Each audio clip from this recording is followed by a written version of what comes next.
Okay.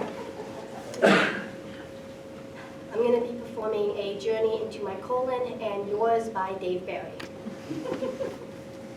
Okay, so you turned 50 and you know you're supposed to get one, but you haven't. Here are your reasons. 1, you haven't noticed any problems. 2, you've been too busy. 3, there hasn't been a history of cancer in your family. And 4, you really don't want a doctor sticking a tube 17,000 feet up your butt. Let's examine these reasons one at a time. Actually, let's not, because you and I both know that the only real reason is number 4. And this is natural. The idea of having a human, even a medical human, becoming deeply involved in what's technically known as your behind-the zone, that gives you the creeping willies. I know this because I'm like you, except worse. I get faint and nauseous doing even very minor medical procedures, such as making appointments by phone. It gets even worse when I come in physical contact with the medical profession. Now that I think of it, more than one doctor's office has a dent in the floor caused by my forehead hitting it seconds after I got shot. In 1997, when I turned 50, everybody told me that I should get a colonoscopy, and I agreed. I definitely should, but not right away. By following this policy, I reached age 55 without having gotten a colonoscopy. But then I did something so pathetic and embarrassing that I'm a little afraid to tell you about it. What happened was a giant 40-foot replica of a human colon came to Miami Beach. It's an actual thing.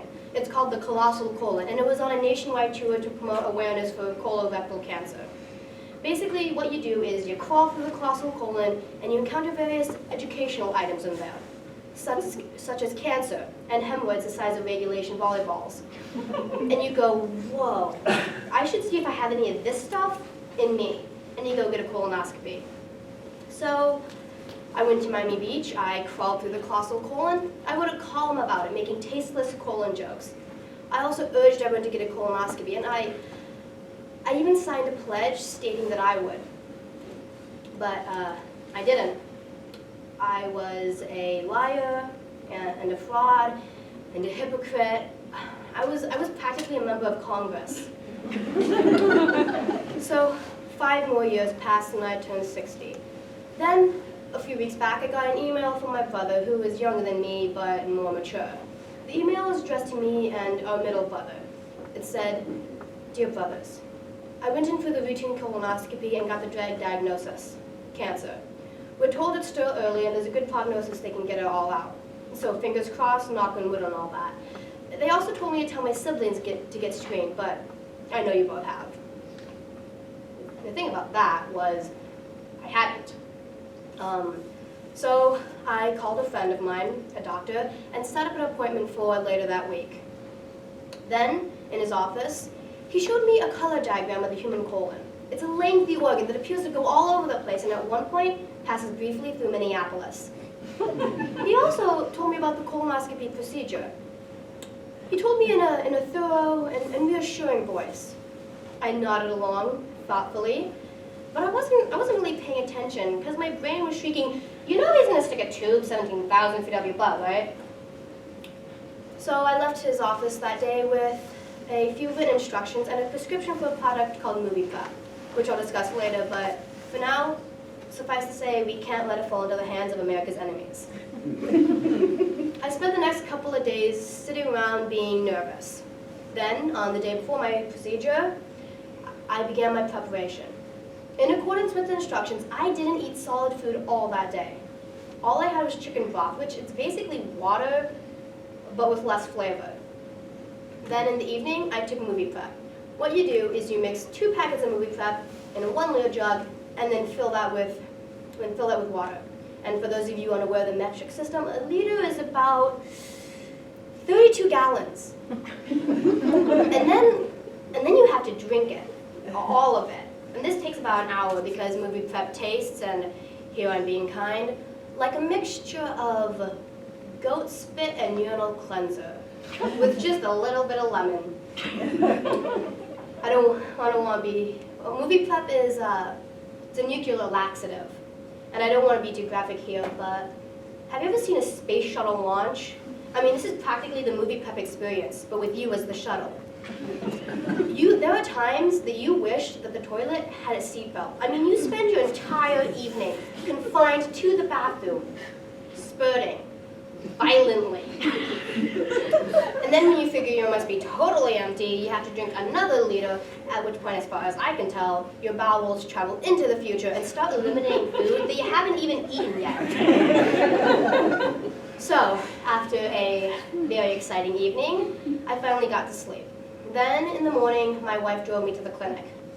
At this point, I was really nervous. I mean, not only was I nervous about the actual procedure, I had also been experiencing occasional return bouts of movie prep spurtage. And I was thinking, what if I spurt on him? I mean, how do you apologize to a friend for something like that? I mean, flowers wouldn't be enough. So I got to the clinic and I had to sign many forms stating that I acknowledged and totally understood with whatever the form said. And then they led me into another room full of other colonoscopy patients, where I had to go into a tiny curtained area, take off all my clothes, and put on all those hospital garments designed by sadist perverts. The kind that when you're wearing make you feel more naked than when you're actually naked. Then a nurse came in, and he stuck a needle in the vein on my left arm. Ordinarily I would have fainted, but he was really good. And I was already lying down. He also proceeded to tell me that some people put vodka in their movie prep. And at first I was really pissed off that I hadn't thought about this. But then I began to ponder, what happens if you get yourself too tipsy to make it to the bathroom? So you're just like staggering around in full fire hose mode. I mean, you have no choice but to burn down your house. So when everything was ready, the nurse wheeled me into the operation room where another nurse, the doctor, and an anesthesiologist were. The doctor had me roll over onto my left side, and the anesthesiologist began hooking something into the needle in my vein. I noticed a song was playing, Dancing Queen by ABBA. And I remarked to him that of all the songs he could have been playing, this particular song had to be the least appropriate for this procedure. Then it was here. The moment I had been avoiding for more than a decade. So if you're squeamish, prepare yourself, because I'm going to tell you exactly what it was like. I kind of fell asleep. 1 minute ABBA shrieking, and the next minute I woke up in the other room, in a very mellow mood. The doctor leaned over and asked me how I felt, and I felt fantastic. I felt even more fantastic when the doctor told me that it was all over, and that my colon had passed with flying colors. I mean, I had never been prouder of an internal organ. My point is this. In addition to being a pathetic medical weenie, I was also a moron. For more than a decade, I avoided getting a procedure that, there was practically nothing. There was no pain, and aside from movie prep, no discomfort. So I was risking my life for nothing. Which brings us to you, person over 50 who hasn't had a colonoscopy. Here's the thing. You either have colorectal cancer or you don't. And if you do, a colonoscopy will enable doctors to find it and hopefully do something about it. And if you don't have it, then believe me, it is so reassuring to know that you don't have cancer in your butt. So, there's really no sane reason for you not to get it done, so please do it. Thank you.